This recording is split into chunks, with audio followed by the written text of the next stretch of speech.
Assalamualaikum warahmatullahi wabarakatuh. Perkenalkan, nama saya Selvia dari kelas 12 IPA 2 asal sekolah SMA Negeri 1 Simpang Rimba. Di sini saya akan menceritakan berita kasus tentang pelanggaran HAK. Sebelum masuk ke dalam berita tersebut, apakah kalian tahu tentang pelanggaran HAK? Pelanggaran HAK merupakan setiap perbuatan seseorang atau kelompok orang termasuk aparat negara, baik yang disengaja maupun yang tidak disengaja. Di sini, saya akan menceritakan kasus pendidikan masih didominasi perundungan. Komisi Perlindungan Anak Indonesia atau KPAI mengungkap rincian laporan pelanggaran anak di bidang pendidikan sepanjang Januari sampai April 2019. Laporan ini merupakan hasil pengawasan yang bersumber dari pengaduan langsung maupun online. Hasil pengawasan menemukan kasus pelanggaran anak di bidang pendidikan masih didominasi perundungan, berupa kekerasan fisik, psikis, dan seksual. Ada banyak korban kasus yang berupa anak korban pengeroyokan ada 3 kasus, anak korban kekerasan seksual ada 3 kasus, anak korban kekerasan fisik ada 8 kasus, dan anak korban psikis dan bully ada 12 kasus. Untuk anak korban kekerasan fisik dan bully, permasalahan ini diadukan berupa anak dituduh mencuri, anak dibully oleh teman-temannya, dan juga anak dibully oleh pendidik.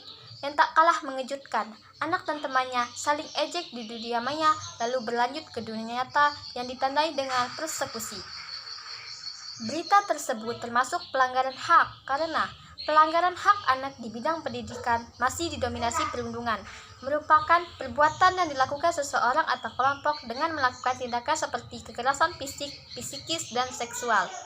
Berita tersebut termasuk dalam sila kedua, karena kekerasan terhadap anak di bidang pendidikan menjadi cermin bahwa pengalaman nilai Pancasila masih minim dilakukan, dan kita harus bersikap dan bersifat layaknya manusia yang beradab di dalam hidup bersama atas dasar tuntunan hati nurani dan dengan memperlakukan hal sebagaimana mestinya.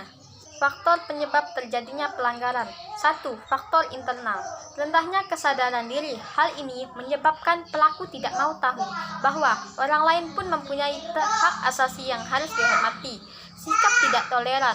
Sikap ini menyebabkan munculnya saling tidak menghargai dan tidak menghormati atas kedudukan dan keberadaan orang lain. Faktor eksternal. Ketidaktegasan aparat hukum terhadap setiap pelanggaran HAM. Para pelaku tidak akan merasa jera dikarenakan mereka tidak menerima sanksi. Penyalahgunaan teknologi. Kemajuan teknologi dapat memberikan pengaruh positif dan ada juga pengaruh negatifnya yang dapat memicu timbulnya kejahatan. Misalnya, pembulian sesama teman dari dunia maya lalu lanjut ke dunia nyata. Cara menanggulangi kekerasan anak dengan melakukan sosialisasi dan program edukasi pada semua golongan masyarakat mengenai pencegahan kejahatan terhadap anak dan tindakan-tindakan dan hukuman bagi pelaku. Itu saja yang dapat saya sampaikan. Bila ada kata yang salah, saya mohon maaf. Kepada Allah saya mohon ampun. Wabillahi taufiq wal hidayah. Wassalamualaikum warahmatullahi wabarakatuh.